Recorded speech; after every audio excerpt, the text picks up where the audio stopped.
Falando em informação nunca é demais, né? E quando a gente fala sobre a nossa saúde, é sempre importante a gente estar ligado em tudo mesmo. Principalmente quando a questão aí são os problemas de circulação. Vamos falar sobre isso hoje com a doutora Natácia Pádua Domingues. Ela é cirurgiã vascular. Bem-vinda. Tudo bom, lindona? Tudo jóia? Bom, Jane, também. Obrigada. A doutora Natácia está aqui para falar sobre esses problemas que, na verdade, atingem uma parcela muito importante da população, principalmente as mulheres. Sim. No caso das varizes, sim. A gente até queria começar falando que tem dois tipos de circulação na nossa perna. Tem até um videozinho aí para exemplificar. Ah, que bacana. Vamos colocar, já, então a gente já começa a entender como é que funciona. A gente tem artérias e tem veias na perna. E o funcionamento, a função de cada uma é diferente. Tá. O que as artérias fazem? Elas vão levar o sangue do coração para as pernas. Então, o coração bombeia o sangue e através das artérias que o sangue vai chegar com oxigênio, nutriente para as pernas. E tem o segundo tipo de circulação, que é as veias, que vai fazer o caminho ao contrário. Tá. Tá aqui então no vídeo, exemplificando. Tem essa circulação aí, essa aí é as artérias, tá bom? Essas artérias, as paredes delas são maiores, elas são mais calibrosas, justamente porque a pressão é maior dentro dela e tá irrigando nossa perna, irrigando todo o nosso corpo, saindo o sangue do coração, levando para as pernas. E o caminho contrário das veias, como que é? As veias é o que está em azul. E aí vai fazer o caminho de volta. Então as artérias mandam e as veias trazem. Isso, as veias de volta, do pé para o coração. Tá, olha que interessante. É contra a força da gravidade. A gente está a maioria do tempo ou em pé ou sentado. Então, e não tem um outro coração no pé para fazer mandar esse impulso para mandar de volta. Por isso que a gente chama a nossa musculatura, a panturrilha, o segundo coração que a gente tem no corpo. Porque essa musculatura, tá vendo? Isso aí exemplificando as nossas veias, elas têm essas válvulas e essas válvulas que ajudam a impulsionar o sangue de baixo para cima. E a musculatura, por isso que é importante fazer uma atividade física, trabalhando essa musculatura, ajuda a bombear esse sangue. Então a gente pode dizer que as veias ficam com um trabalho mais pesado do que as artérias. Isso. E aí a gente pode ter doenças da circulação, acometimento da circulação, ou na ida ou na volta do sangue. E o que causa os maiores problemas circulatórios nas pessoas? Tá. Geralmente, no caso das varizes, o fator mais importante é o genético. Então, é hereditária, a pessoa nasce com essa tendência de ter varizes. Mas tem fatores agravantes, que também agravam a parte arterial, que é sobrepeso, obesidade, sedentarismo, então a falta de atividade física. No caso das mulheres, tem o fator hormonal, das varizes, a gestação, também a alteração hormonal da gestação influencia no surgimento de varizes. E no caso das artérias também, pacientes que fumam, que têm diabetes, tudo isso pode alterar o fluxo sanguíneo. Falta de exercício físico, tudo isso altera também. Além das varizes, quais são as outras doenças circulatórias que a gente pode ter? Aí na parte arterial, a gente chama insuficiência arterial crônica periférica. O que é esse nome? Grande, hein? Grande. Nome e sobrenome. Com o tempo, vão acumulando placas de gordura em volta na parede dessas artérias. E aí, o calibre delas, elas vão diminuindo. Vai ficando cada vez mais estreito. Cada vez mais estreito e difícil do sangue chegar na perna. Então, principalmente, o sintoma mais comum é pessoas que começam a andar, exigir um pouco da circulação, uma caminhada, a perna dói. Principalmente a dor na panturrilha. Por conta disso, está exigindo a circulação, não está chegando sangue ali direito para irrigar a perna e sente essas dores. Isso aí pode agravar com o tempo. Chega até a entupir totalmente a circulação da perna, não chegar sangue na perna e até um risco de perder um membro, perder um dedinho, perder uma coisa, se não se cuidar adequadamente, antecipadamente. Ainda bem que é uma doença menos comum do que as varizes, a parte arterial. Ela comete a parte da população bem menor. A varizes é mais comum e também menos grave.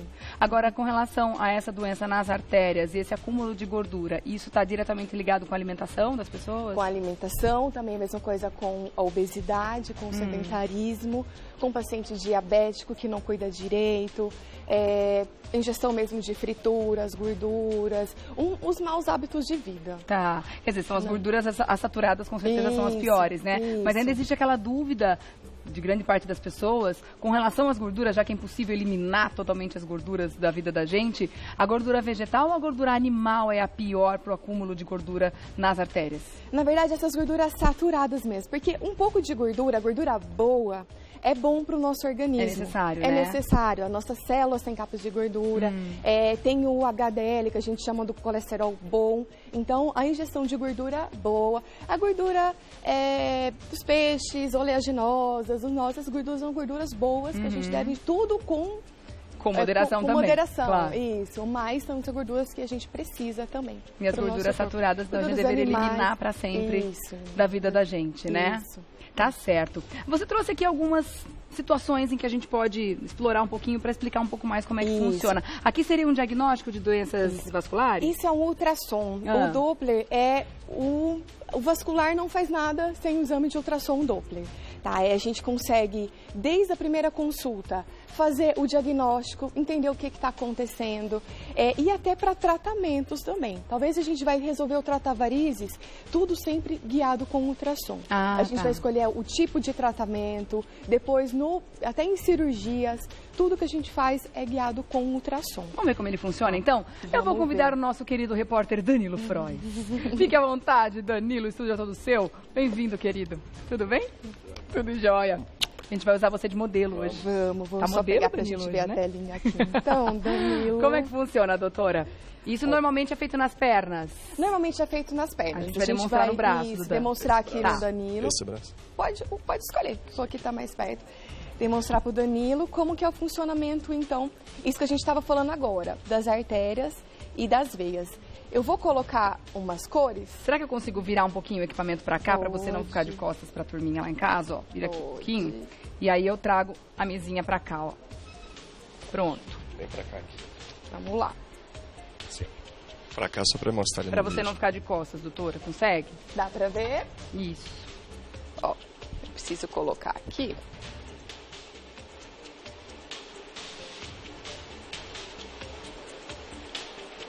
Esse é feito em consultório mesmo? Isso é feito em consultório mesmo.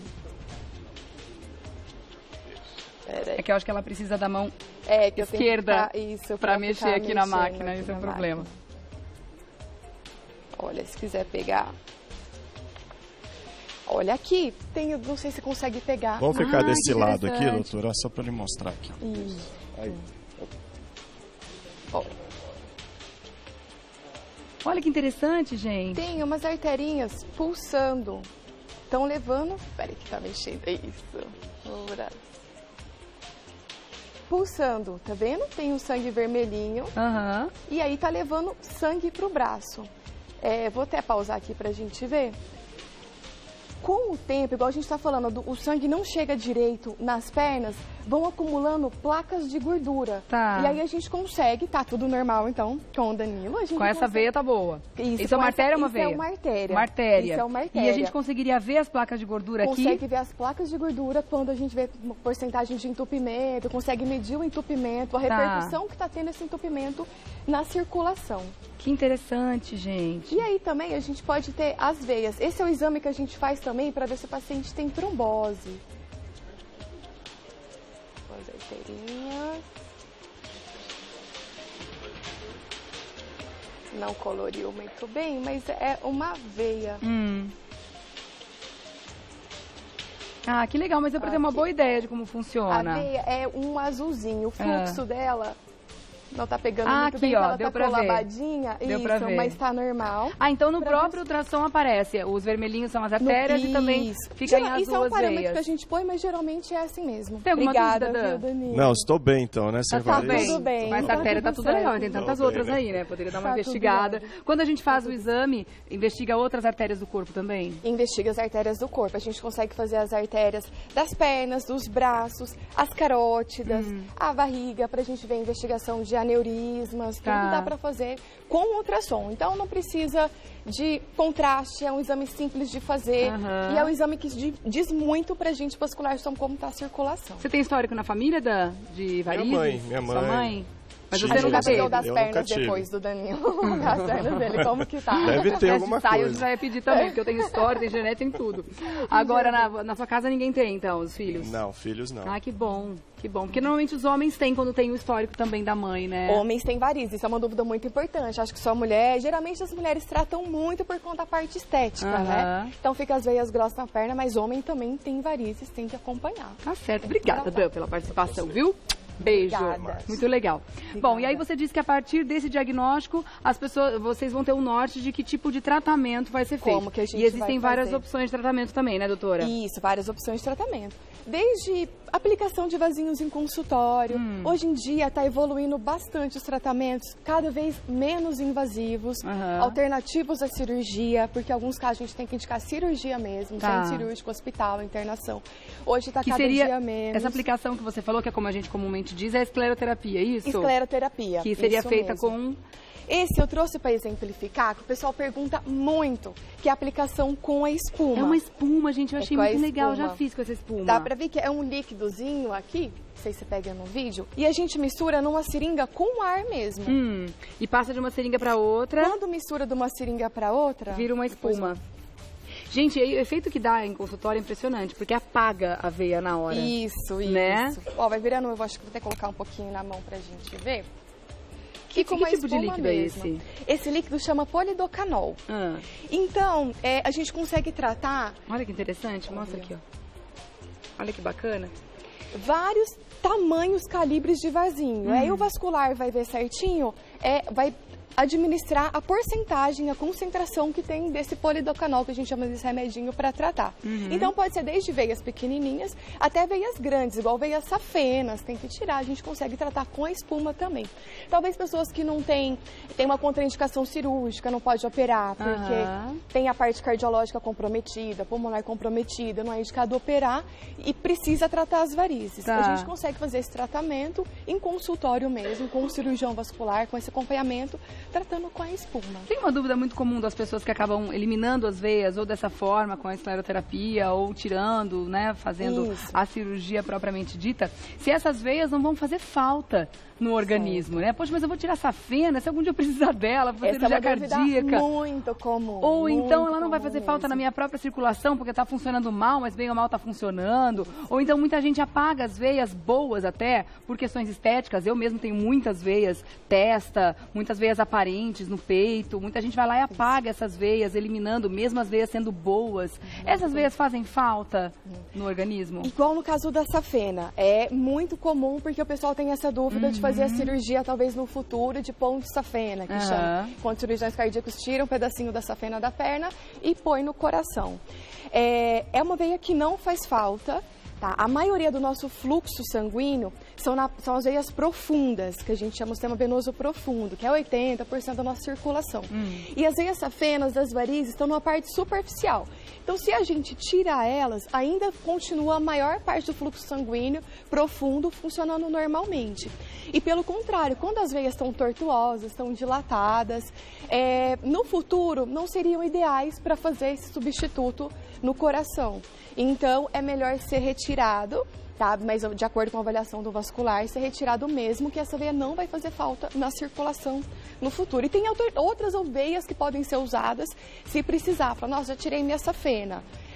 Já tirei a outra também da outra perna. Tem outras veias que podem ser utilizadas sem ser a veia safena. Tá certo. E precisa cuidar mesmo, afinal de contas, varizes podem ter sim complicações e trazer situações muito graves no futuro, até né? Feridas na perna, escurecimento da perna, fica com uma perna marrom, acastanhada. Risco de trombose. Risco de trombose e até abrir feridas, que é uma condição. Graças a Deus, é a minoria dos pacientes, mas ainda pode acontecer, é difícil de tratar, mas que tem tratamento e é melhor não chegar nessa fase mais avançada. Né? Tá certo, então. Vamos ficar atentos, né, gente? As nossas veias, as nossas artérias tão importantes, muitas vezes ficam ali escondidinhas, a gente não lembra, não atenta, só percebe quando tem um problema. Verdade. O check-up tem que ser feito constantemente, principalmente para quem tem histórico na família? O check-up é importante, principalmente quem tem histórico, porque já tem a tendência. De quanto em quanto tempo é bom fazer um check-upzinho? Na verdade, verdade, se já tem alguns sintomas na perna, dor, cansaço, ou igual tá falando anteriormente, dói quando anda, dói na subida, já procurar um cirurgião vascular. E aí, de acordo com o acometimento, a gente vai definir de quanto em quanto tempo que vai esse acompanhamento, de quanto tempo faz exame. Tá certo, então. Quero agradecer a doutora Natácia Pádua Domingues, cirurgia vascular, que esteve aqui com esclarecimentos tão importantes. Obrigada pela participação. Até a próxima, agradeço. viu? Obrigada. Tchau.